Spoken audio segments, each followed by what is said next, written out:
Beverly Hills. Mention the name, and our brains are instantly hijacked by a visual matrix. You picture champagne-soaked parties, internet-breaking catfights, and supercars cruising down Rodeo Drive. But that's just a facade.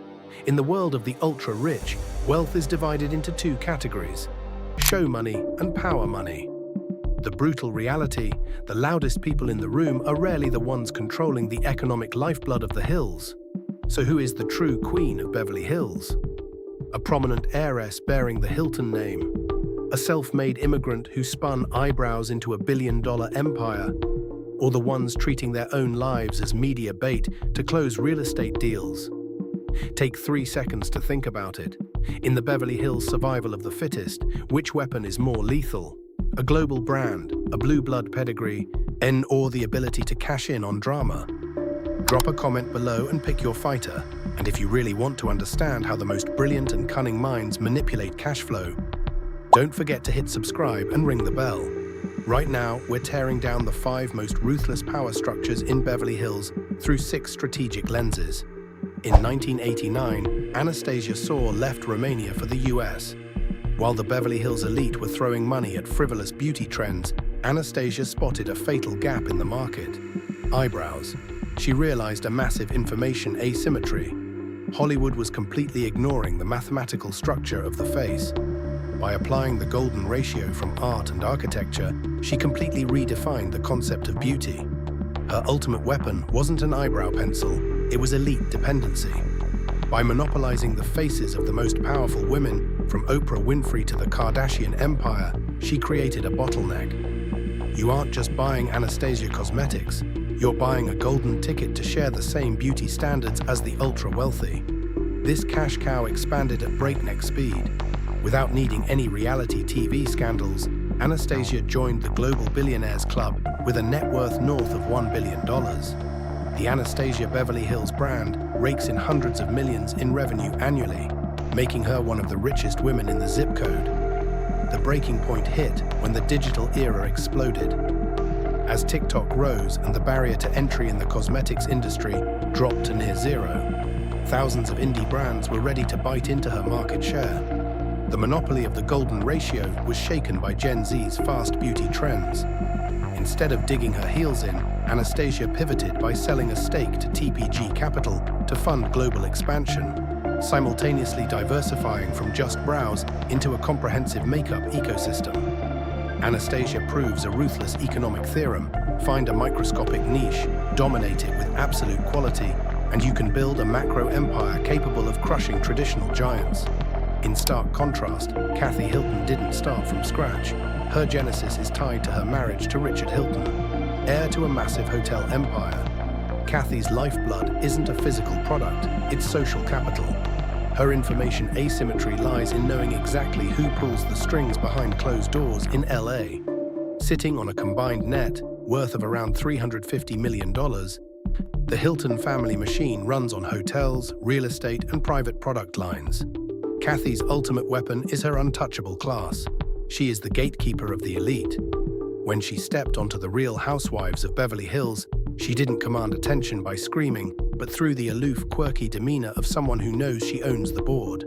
Her golden era was successfully merging traditional capitalist power with pop culture. From engineering the Paris Hilton phenomenon to turning herself into a walking meme, she got the whole world talking about the Hilton name without dropping a dime on PR. However, the fragility of fame-based wealth is public scrutiny. Family rifts, the dark truth behind Paris's boarding schools, and sisterly feuds aired on national television chipped away at the flawless veneer of this blue blood dynasty. To survive, Kathy weaponized her own cluelessness. She plays the ditzy, wealthy, hilarious lady on TV to disarm her haters, all while masking the cold-blooded, razor-sharp business machine running in the background. True power isn't about how much is in your bank account. True power is pretending you don't know anything while secretly pulling the strings of the entire system. Sutton Strack entered the Beverly Hills ecosystem from a totally different starting point. Derivative capital from one of the most expensive divorces. Sitting on a net worth of around $50 million, her resources stem from her ex-husband's financial foundation. But Sutton's information asymmetry lies in her elite, curated taste and the global VIP network she quietly built as a supportive wife. Her weapon is her eponymous haute couture boutique, the Sutton concept. She doesn't sell mass-market clothes, she sells scarcity. The bottleneck here is Sutton controlling access to one-of-a-kind pieces from Paris or Milan that even people with money in LA struggle to get their hands on. Sutton's prime time was joining RHOBH and using national television to rebrand herself. She didn't hesitate to flaunt six-figure shopping bills, turning that ostentation into the perfect marketing funnel to draw a new ultra-rich clientele to her boutique. The flaw in this model is outsider syndrome. As a Southern belle with traditional values, Sutton frequently stumbled in Hollywood's media wars. Having her core wealth tied to a brick-and-mortar store and reality TV fame made her cash flow highly vulnerable to cancel culture. Yet she quickly pivoted by laying bare her vulnerability and somewhat eccentric personality. By becoming the underdog who refuses to fold, she converted audience empathy into solid retail sales. Sutton proves a hard truth. A massive divorce settlement is just a seed round.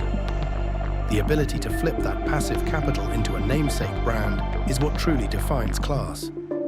Starting her career as a child actor, Kyle Richards knows exactly how Hollywood operates.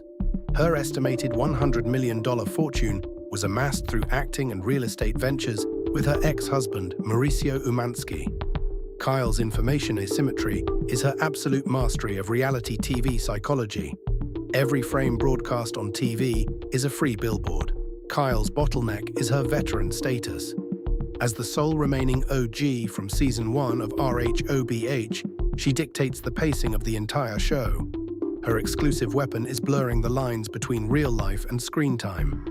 Every party she throws on the show is essentially a sophisticated pitch for the mega mansions her husband's brokerage, the agency, is trying to sell. Kyle's peak was when the agency expanded globally, morphing into a billion-dollar real estate empire. It was perfect symbiosis. Kyle's drama kept the ratings high, the show kept her relevant, and her name drove real estate values through the roof. But the collapse happened on a personal level when her decades-long marriage to Mauricio imploded. When you sell your soul to reality TV for wealth, you forfeit your secrets. The fallout was brutally dissected in front of millions, directly threatening the picture-perfect family image that served as the agency's brand foundation. Instead of hiding, Kyle commodified her own pain. She directed her own separation narrative, in drawing record viewership while detaching from the dependent wife image to build independent power. The lesson from Kyle Richards is clear. All attention, good or bad, is a liquid asset. In the attention economy, chaos is just a ladder. Jennifer Tilly is a total outlier in this ecosystem. The source of her multi-million-dollar net worth doesn't come from Birkin bags or real estate, but from The Simpsons' residuals and her status as a professional poker player. Her information asymmetry is incredibly dangerous, possessing a mastermind-level grasp of probability and statistics, perfectly concealed beneath the persona of a ditzy, breathy Hollywood actress. Unlike the other four who are tethered to clients, Jennifer has a nomadic cash flow. Her weapon is sheer unpredictability, at the poker table or in business, and she exploits men's and opponents' biases about a Hollywood bimbo to clean out their stacks before they even realize they've been played. Jennifer's golden moment wasn't in the tabloids, it was winning a coveted World Series of Poker bracelet.